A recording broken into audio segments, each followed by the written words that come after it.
누가복음 강의 25번째, 인자는 안식일의 주인이니라. 인자는 안식일의 주인이니라. 오늘 본문에 안식일과 관련된 두 가지 사건이 나옵니다. 첫 번째는 안식일에 밀밭 사이로 지나다가 제자들이 배가 고파서 밀밭에 있는 이삭을 잘라서 손으로 비비어 그렇게 먹은 것이죠. 이를 본 바리새인들이 예수님에게 다가와서 왜 안식일에 하지 못할 타작, 추수, 일을 하였느냐, 안식일을 당신이 범했다, 그렇게 말을 합니다. 우리 1, 2절을 같이 좀 읽어볼까요? 시작. 안식일에 예수께서 밀밭 사이로 지나가실새 제자들이 이삭을 잘라 손으로 비비어 먹으니 어떤 바리새인들이 말하되 어찌하여 안식일에 하지 못할 일을 하느냐. 네. 일단 남의 밭에 들어가서 그 밭에 곡식 이삭을 잘라서 먹는 거, 여러분 이거 어떻게 생각하십니까? 이거 먹어도 되는 걸까요? 남의 밭인데 안 될까요? 율법을 좀 볼까요? 우리 신명기 23장을 좀 보시면 시작. 내 이웃의 포도원에 들어갈 때에는 마음대로 그 포도를 배불리 먹어도 되느니라. 그러나 그릇에 담지는 말 것이요, 내 이웃의 곡식밭에 들어갈 때에는 손으로 그 이삭을 따도 되느니라. 그러나 내 이웃의 곡식밭에 낫을 대지는 말지니라. 아멘. 자, 이웃의 포도원에 들어가서 그 포도나무 열매를 농장 안에서 먹는 거는 죄예요, 죄가 아니에요? 죄가 아니죠. 마음껏 먹어도 되죠. 이 본문을 묵상하는데 저는 뉴질랜드 딸기 농장이 생각이 났습니다. 참 성경적이더라고요. 들어가서 먹는 건 괜찮다, 배불리 먹어라, 단 그릇을 들고 가기 위하여 돈을 내어야 한다, 이렇게 하면서. 그렇죠. 근데 또 이런 생각이 들었어요. 그러면 그릇 안 들고 가서 그냥 먹고 나올 수는 없는지, 뉴질랜드에서. 네, 그거는 또 허용을 해주지 않더라고요. 어쨌든 이웃의 곡식밭에 들어가 곡식을 손으로 따는 건 괜찮아요. 막 추수하려고 낫을 들이대는 거, 요거는 안 되지만, 따라서 율법에 저촉되지 않았음에도 불구하고 바리새인들은 예수님이 안식일에 일을 했다라고 그렇게 얘기를 해요. 그러자 예수님께서 구약의 한 사건 하나를 갖고 와서 내가 안식일을 범한 게 아니고, 그리고 안식일에 해야 할 일을 했다라는 뉘앙스로 말씀하시는 예가 뭐냐면 바로 다윗 예입니다. 다윗이 사울에게 쫓길 때 다윗과 다윗에 따르는 백성들이 기진하여 배가 고파 죽어갈 것 같자, 그때 제사장 아히멜렉이 제사장만 먹을 수 있는 진설병 떡을 이들의 생명을 구원하기 위하여 먹였던 사건이 있어요. 우리 3, 4절을 좀 읽어볼까요? 시작. 예수께서 대답하여 이르시되 다윗이 자기 및 자기와 함께한 자들이 시장할 때에 한 일을 잃지 못하였느냐? 그가 하나님의 전에 들어가서 다만 제사장 외에는 먹어서는 안 되는 진설병을 먹고 함께한 자들에게도 주지 아니하였느냐? 아멘. 제사장만 먹을 수 있는 것을 다윗이 먹었어요. 그게 문제가 안 됐어요. 근데 지금 이곳에는 누가 계셔요? 제사장보다 크시고 다윗보다 크신, 그리고 당신을 안식일의 주인이라고 말씀하시는 예수님이 있으니 당연히 그분과 그분의 제자들이 먹는 거 다윗도 가능했는데 못 먹을 이유가 없다라는 것이죠. 바리새인들은 이 사건인 사무엘상 21장을 알면서도 예수님에게 그렇게 도전하고 범했다라고, 범법자라고 그리 말을 했습니다. 그런데 이것만이 아니라 또 다른 안식일이 되어도 이 바리새인들은 무늬만 껍데기만 제자인 것처럼 계속 예수님을 쫓아다니죠. 6, 7절을 좀 볼까요? 시작. 또 다른 안식일에 예수께서 회당에 들어가사 가르치실새 거기 오른손 마른 사람이 있는지라. 서기관과 바리새인들이 예수를 고발할 증거를 찾으려 하여 안식일에 병을 고치시는가 엿보니, 안식일에 회당에서 가르치실 때 한쪽 오른손, 주손이죠. 이 오른손이 마른, 이 작거나 혈이 통하지 않아서 채 자라지 못한 사람이 있었어요. 예수님이 그 사람을 고치나 안 고치나 이렇게 보고 있으니까 예수님이 그들의 마음을 아시고 일부러 그 손 마른 사람을 가운데로 나오라고 하신 다음에 손을 뻗쳐라, stretch your hand. 그래서 손을 뻗자 예수님이 바로 낫게 하셨습니다. 10절을 보시면 무리를 둘러보시고 그 사람에게 이르시되 네 손을 내밀라 하시니 그가 그리하매 그 손이 회복되었죠. 이들은 안식일에 병을 고쳤다고 화가 잔뜩 났습니다. 우리 11절을 좀 읽어볼게요. 시작. 그들은 노기가 가득하여 예수를 어떻게 할까 하고 서로 의논하니라. 아멘. 여러분, 놀라운 병고침의 사건을 보고 감사와 기쁨과 막 감격이 가득 찬 게 아니에요. 이들은 그 사건을 보고 노기가 가득합니다. 원문을 보니까 이게 madness, 광기가 가득 찼어요. 그 안이 미치도록 화가 나버렸습니다. 그리고 이들이 한다는 게 뭐냐면 예수를 어떻게 할꼬 하며 그 주제를 가지고 서로 의논하기 시작합니다. 저 예수를 죽여 말어, 죽여 말어. 여러분, 저는 참 이 본문을 보면 안타까운 게 안식일의 원 의미를 예수님이 설명까지 해주잖아요. 야, 안식일에 선을 행하는 게 맞냐, 악을 행하는 게 맞냐, 안식일에 생명을 구하는 게 맞냐, 죽여야 되겠냐, 선을 행하고 생명을 구하는 일을 하는 게 안식일의 참 의미다 하며 안식일을 제정하신 당신께서 그 일을 행하심에도 불구하고 그들은 그 안식의 본 의미를 누리지도 못하고 그 안식 안에 동참하지도 못하고 그저 예수 어떻게 죽일까 이거에 완전히 가득해 버렸다는 거예요. 안타까운 일이죠. 여러분, 이들은 안식일의 주인을 앞에 두고도 그 마음에 평안함과 고요함이 아니라, 잠잠함이 아니라 분노와 광풍이 몰아닥치고 있었습니다. 안타깝죠. 사랑하는 여러분, 인생은 이같이 바리새인과 서기관처럼 예수님을 떠나고 예수님 안으로 들어오지 않고 하나님을 떠난 후로는 항상 그 마음에 평안이라는 걸 찾을 수가 없이 살아가게 되었죠.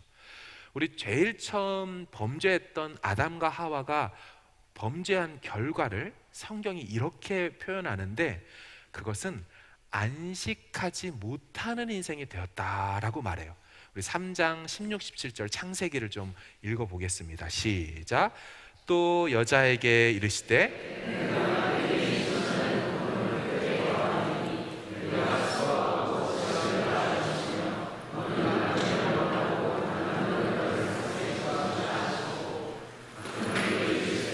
내가 내 아내의 말을 듣고 내가 내게 먹지 말라 한 나무의 열매를 먹었은즉 땅은 너로 말미암아 저주를 받고 너는 네 평생에 수고하여야 그 소산을 먹으리라. 아멘. 여러분, 남자와 여자 둘 다에게 죄의 결과가 오게 되는데 반복되는 용어 노란색으로 제가 표현했는데 보셨습니까? 뭐예요? 수고예요, 수고. 여자는 여자대로 수고하고 자식을 낳을 수밖에 없고 남자는 남자대로 수고하여야 소산을 먹을 수 있는 존재가 돼버렸어요. 게다가 남자가 수고하여야 소산을 먹는다는 그 수고라는 단어는 16절에 있는 해산의 고통을 크게 더하리니와 같은 단어예요. 그러니까 인생은 범죄한 인간들은 평생을 살아가며 수고와 고통 속에 처할 수밖에 없는 존재로 전락했다는 게 바로 창세기의 말씀이에요. 여러분, 저 같은 경우 한국에 계신 우리 어르신들 인생을 제가 인생의 선배님들을 보니까 정말 말 그대로 수고하시는 인생이었더라고요. 아침 일찍 새벽부터 일어나셔서 그 먼 거리를 출근 또 밤 늦게까지 정상 5시 6시 퇴근이 어디 있습니까? 그렇게 수고하고 돌아오셔서 간신히 잠만 자고 가요. 아이들, 학생들도 고등학교 들어가면 그렇게 고3 생활을 하게 됩니다. 제 어릴 적 기억에 저희 아버지의 모습은 늘 이렇게 누워 계시는 모습이셨어요. 아침에 출근하는 거 잘 못 보고 퇴근하는 것도 잘 못 봤죠. 평일에는 거의 본 적이 없다가 일요일 날 제가 주일학교를 갔다가 점심쯤에 이렇게 딱 돌아오면 아버지가 늘 이렇게 이불에 누워 계셨습니다. 제가 나중에 여쭤봤어요. 아버지 왜 그렇게 일요일마다 그 시간에 늘 누워 계셨어요? 사실은 내가 쓰러져 있었던 거라고. 일주일 내내 일만 하다 오니까 그때는 그냥 아무것도 못하고 그냥 쓰러져 있었다고 얘기를 하시더라고요. 그런데 보면은 또 주말에도 나간다고 나가시는 것도 제가 봤거든요. 정말 비유한다면 소처럼 일하셨던 분, 이게 한국의 어르신들이었죠. 이제 좀 쉬시나 보면 몸이 아프면서 쉬게 되는 일도 많이 보았습니다. 인생이 뭘까? 쉼 없이 수고하는 것이 인생이다. 창세기의 그 말씀 딱 그런 것 같아요. 사랑하는 여러분, 우리는 언제가 돼서야 비로소 안식할 수 있을까요? 시편에 127편에 이런 말씀이 있는데 한번 좀 보길 원해요. 같이 읽어볼게요. 시작. 그러므로 여호와께서 그의 사랑하시는 자에게는 잠을 주시는도다. 아멘. 자, 뭐라고요? 여호와가 사랑하기 때문에 뭘 준대요? 잠을 주신다. 보통 이 말씀을 잠을 잘 자는 분들에게 인용하고는 하지요. 좋겠다. 어떻게 머리를 대기만 하면 자냐. 정말 하나님이 사랑하시는 자에게 잠을 준다고 하는 거 보니까 당신은 정말 하나님 사랑하시는 봐. 심지어 이 말씀은 설교 시간에 자는 사람에게도 인용이 되어서 저봐, 주님이 얼마나 사랑하시는 집사님인지 몰라. 주의 전에서 안식하지 않니? 이러면서 또 그분도 깨어나서 말씀하세요. 주의 전에 30분이 평일에 3시간과 비교할 수 없습니다. 그렇죠? 주의 궁정에서 한 날이 첫날보다 나아야 되는데, 아무튼 그렇게 여러분, 이 말씀이 정말 주께서 사랑하시는 자에게 잠을 준다는 말씀이 잠 잘 자고 설교 시간에 조는 사람들을 위한 주의 예비된 말씀일까요? 우리 본문 127편의 1, 2절도 같이 좀 보길 원해요. 시작. 여호와께서 집을 세우지 아니하시면 세우는 자의 수고가 헛되며 여호와께서 성을 지키지 아니하시면 파수꾼에 깨어 있음이 헛되도다. 너희가 일찍 일어나고 늦게 누우며 수고의 떡을 먹음이 헛되도다. 그러므로 여호와께서 그의 사랑하시는 자에게는 잠을 주시는도다. 아멘. 여러분 1, 2절을 잘 보시면 수고가 헛되며 깨어 있음이 헛되도다. 먹음이 헛되도다. 여러분 헛되니 이거 어디서 들어보셨습니까? 누가 말했죠?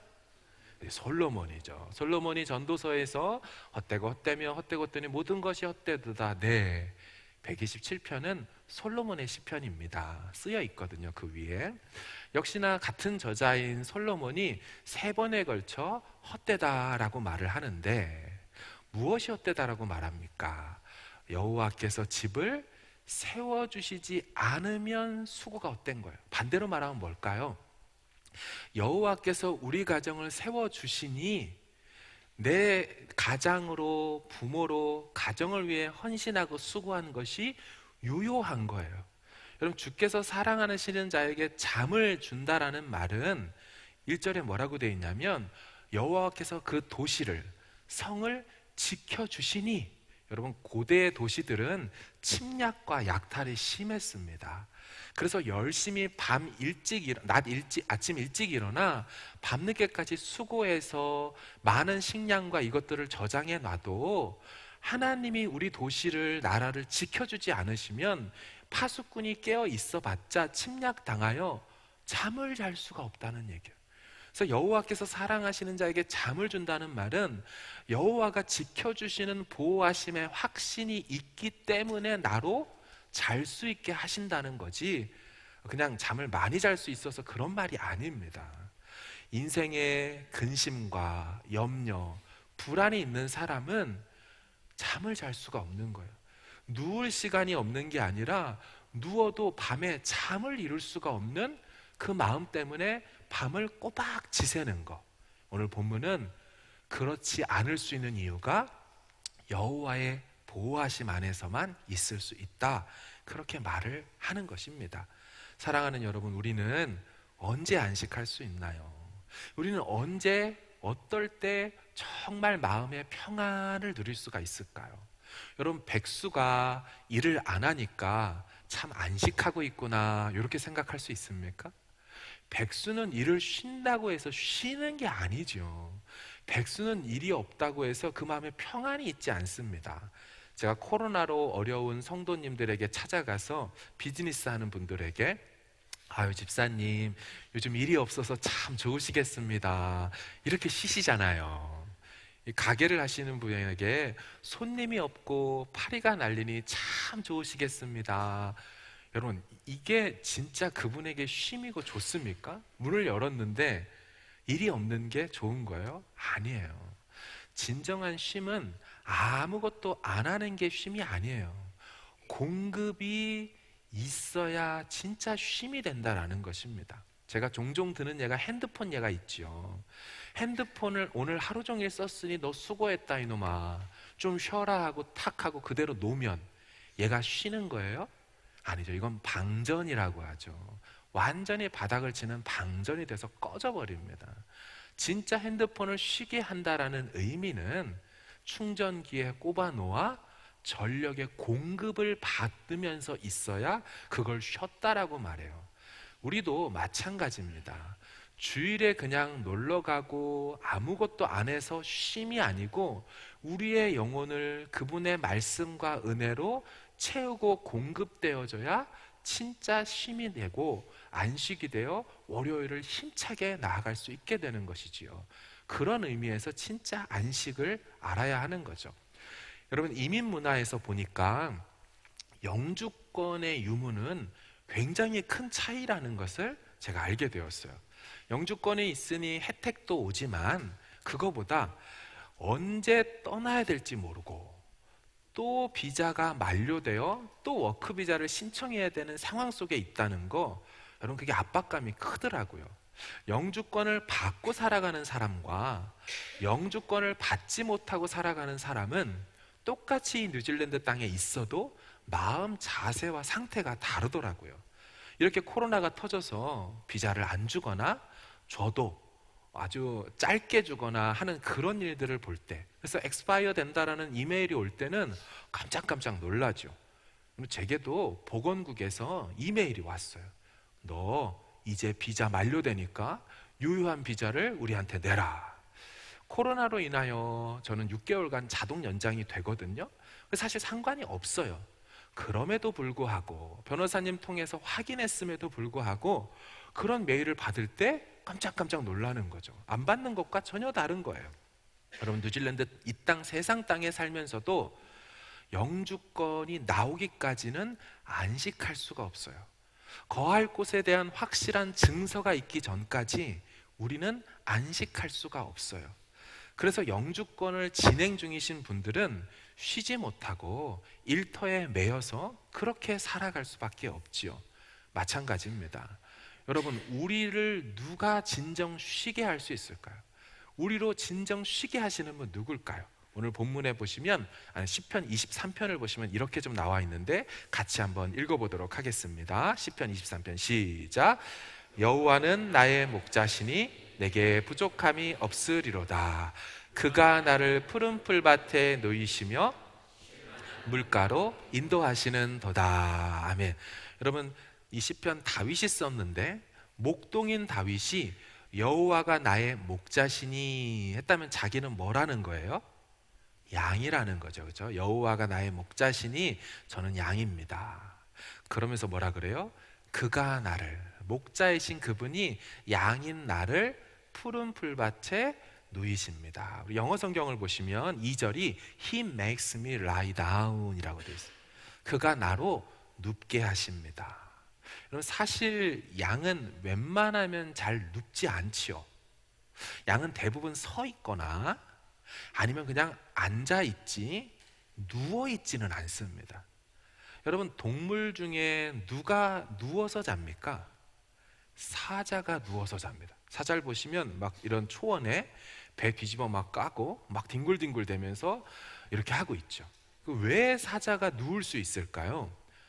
아무도 건드리는 놈이 없기 때문에. 건드렸다가는 주님 감사합니다, 일용할 양식을 보내주셨네요, 이러면 딱 먹을 수 있기 때문에 아무도 안 건드려요. 그래서 웬만한 초식 동물들은 누워서 자는 법이 없습니다. 고양이가 누워 자요. 왜 그럴까요? 걔는 버릇이 없어서 누워 잡니다. 버릇이 없어서. 그냥 이 집안의 주인이 자기라고 생각하며. 그런데 여러분, 양이 누워서 잔다? 일단 양은 누우면 잘 못 일어나거든요. 그래서 사실 누워버려지게 된 양은 옆에 주인이 일으켜 세워주지 않으면 버둥버둥 대다가 간혹 죽는 경우도 있다 그래요. 그런데 다윗이란 양이 누울 수 있다? 그건 그가 나를 누이신다는 표현이에요. 나는 못 누워요, 불안해서. 나는 스스로 안식을 못 만들어요, 초원에 있어도. 그분이 곁에 계셔서 나를 누이시니 누울 수 있고, 언제든지 다시 일으켜 세우셔서 쉴 만한 물가로 또 인도하신다는 이 믿음이 안에 없으면 어떤 인생의 양들도 누울 수가 없는 것이죠. 하나님이 양인 우리 인생을 눕게 하시는 줄로 믿습니다. 내가 너를 지켜줄게. 내가 너를 보호해 줄 거야. 내가 너를 다시 일으켜 세워줄 거고, 내가 너를 또 인도할 거니까 걱정하지 마. 여러분, 이때 우리가 누울 수가 있는 거예요. 그 뒷구절인 3, 4, 5, 6절도 한번 읽어볼까요? 시작. 내 영혼을 소생시키시고 이름을 위하여 의의 길로 인도하시는도다. 내가 사망의 음침한 골짜기로 다닐지라도 해를 두려워하지 않을 것은 주께서 나와 함께 하심이라. 주의 지팡이와 막대기가 나를 안위하시나이다. 주께서 내 원수의 목전에서 내게 상을 차려주시고 부으셨으니 내 잔이 넘치나이다. 내 평생의 선하심과 인자하심이 반드시 나를 따르리니 내가 여호와의 집에 영원히 살리로다. 아멘. 주의 지팡이와 막대기가 나를 안보하십니다. 나를 보호해 주십니다. 이렇게 말하면서 그의 마지막 고백이 뭡니까? 내가 여호와의 집에 영원히 거한다. 여러분, 이 여호와의 집이라는 표현이 특별해요. 이거 성전 얘기하는 표현이거든요. 근데 다윗 당시에는 성전을 못 졌잖아요. 솔로몬 때 졌고. 그러니까 그때는 성막이 있었어요. 여러분, 이 사람 다윗이 성막에 들어가 살 수 있습니까? 성막은 제사장도 사는 곳이 아니에요.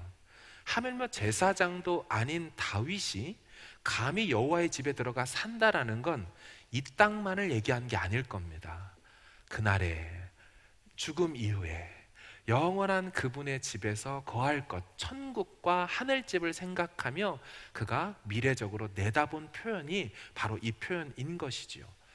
여러분, 탕자라는 존재가 있다고 생각해 보세요. 누가복음에 나오죠? 탕자가 언제 안식할 수 있을까요? 나가서 쾌락을 즐기고 먹을 것 다 먹고 하고 싶은 거 다 하는 그때 안식하는 건가요? 아니죠. 곧 떨어질 돈이 보입니다. 돌아갈 곳이 없어요. 탕자는 아버지 품에 돌아올 때야 그 품에서, 그 아버지 집에서만 안식을 할 수가 있어요.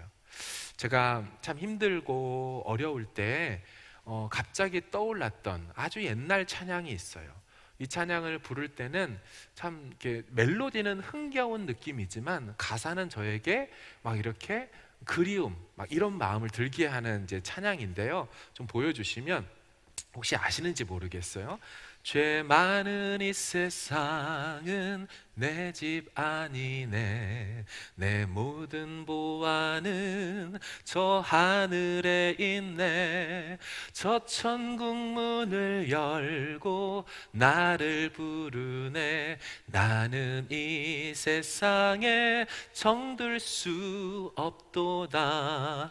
오 주님 같은 친구 없도다. 저 천국 없으면 난 어떻게 하나. 저 천국 문을 열고 나를 부르네. 나는 이 세상에 정들 수 없도다. 저 천국에서 모두 날 기다리네. 내 주 예수 피로 죄 씻음 받았네. 나 비록 약하나 주님 날 지키리. 나는 이 세상에 정들 수 없도다. 저 영광의 땅에 나 길이 살겠네. 손잡고 승리를 외치는 성도들의 기쁜 찬송 하늘 울려 퍼지네. 나는 이 세상에 정들 수 없도다. 오 주님 같은 친구 없도다. 저 천국 없으면 나 어떻게 하나. 저 천국 문을 열고 나를 부르네. 나는 이 세상에 정들 수 없도다. 아멘. 여러분, 천국 돌아갈 본향, 내 하늘집을 들어간다는 확실한 증서를 받기 전까지 우리는 안식할 수 없어요. 영주권 하나 때문에도 그러할진데 영혼을 결정하는 돌아갈 본향에 대한 확신이 없다면 우리는 본질적으로, 내면적으로, 본래적으로, 태생적으로 우리는 안식할 수 없는 영혼의 공허함과 방황 속에 살아요. 그 유명한 어거스틴이라는 사람이 방황을 많이 했어요. 10대에 사생활을 낳을 정도로 수많은 쾌락과 정신없이 망아지처럼 뛰어다녔죠. 종교적 열심은 있었어요. 하지만 그 종교적 열심이 마니교라는 이단을 만나게 했고 그 상황 속에 영혼마저 더 피폐해져 갔다가 그가 어머니 모니카의 기도를 통하여 주님께로 돌아왔을 때 그의 참회의 고백을 적었던 책 어거스틴의 고백록에서 이런 말을 해요. 나는 하나님을 만나기 전까지 영원히 방황하였습니다. 하지만 주님을 만나고 나서야 비로소 당신 안에서 안식할 수 있었습니다. 여러분, 부모를 잃어버린 아이를 혹시 보셨어요? 엄마 아빠가 어디 갔는지 잡은 손이 엉뚱한 손인 걸 깨닫고 나서 막 놀이동산과 여기에서 사람들은 많은데 엉엉 우는 아이를 보셨어요? 여러분, 그 아이가 언제 안식할 수 있을까요? 누가 와서, 경찰서 아저씨가 오고 인상 좋은 누가 와서 얘야 괜찮아 괜찮아 이리 와봐 사탕 줄게 과자 줄게 울음을 그칩니까? 아니죠.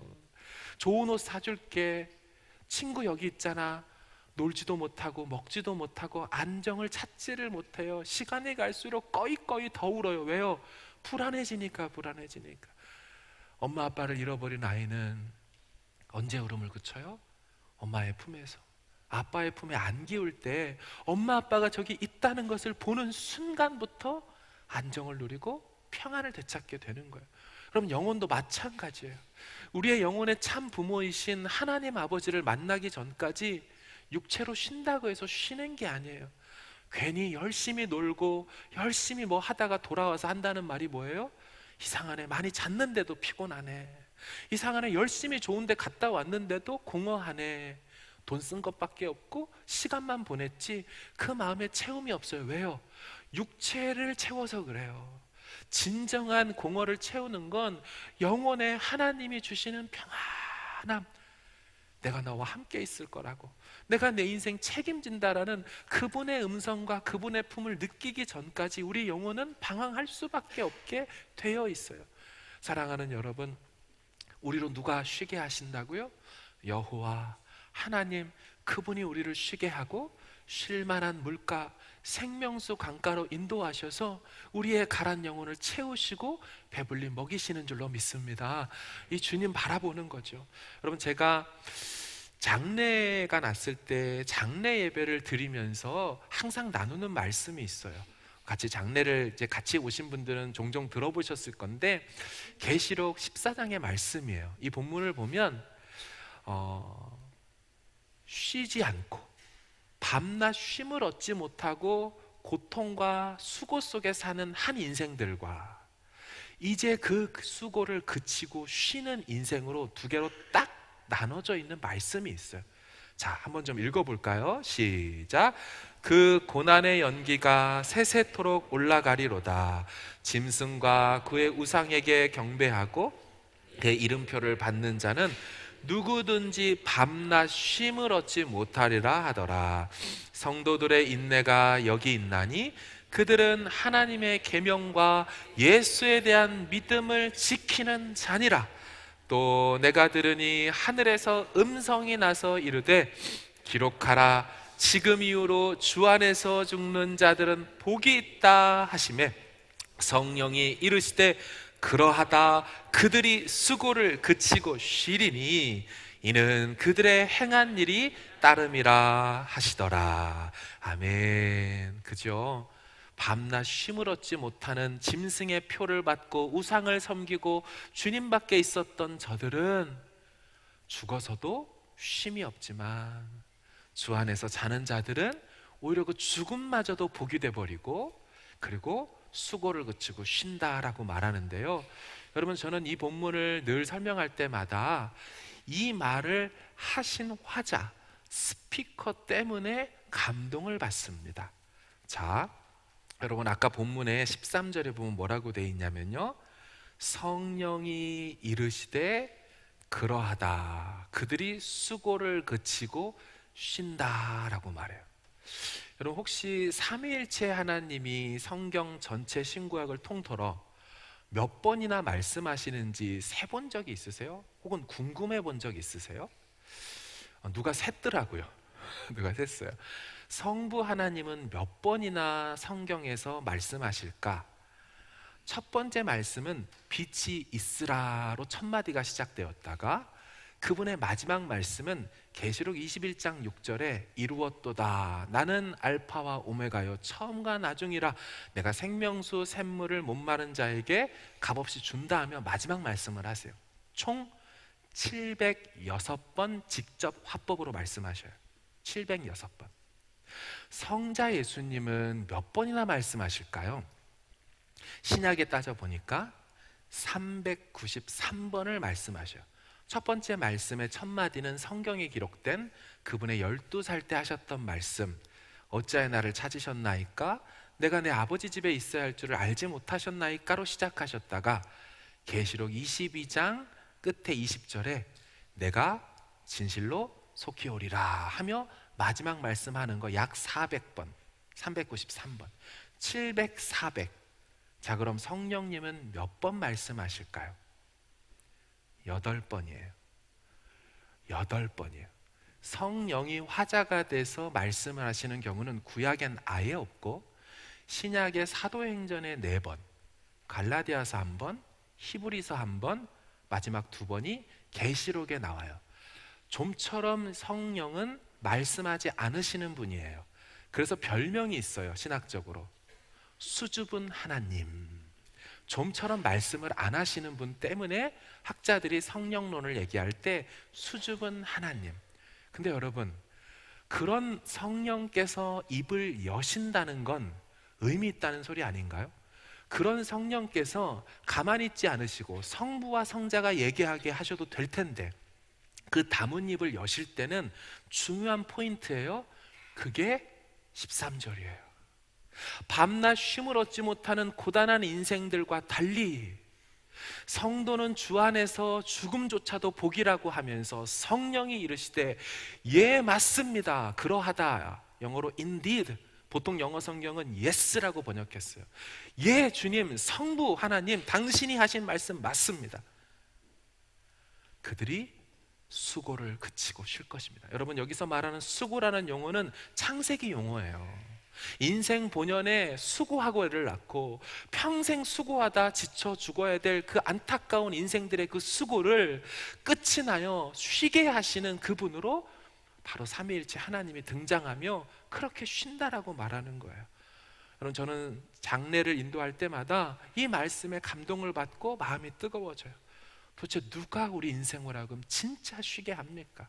쉬지 못하도록 밤낮 두루다니며 삼킬 자를 찾는 그 사단의 세력과 마귀의 괴계 속에 이리저리 정신 못 차고 유혹당하고 넘어지는 것이 우리 인생일진데, 그 모든 것을 평정하시고 우리로 쉬게 하시는 분, 걱정하지 말라고, 헷갈려 하지도 말라고, 요동하지 말라고, 마음속에 일렁이는 그 파도들, 고난들, 그 광풍들을 예수께서 일어나사 파도야 바다야 잠잠하라 할 때, 비로소 예수를 구주로 만날 때 우리 마음에 알 수 없는 평안이 찾아와서 더 이상 악몽을 꾸지 않고, 더 이상 인생에 대해 불안해하지 않고, 그 십자가 앞에 나아가 내 짐을 풀었네라는 그 고백이, 찬송이 내 노래가 되게 하시는 일들, 주님을 만날 때만 일어나는 성도에게 주신 안식인 줄로 믿습니다.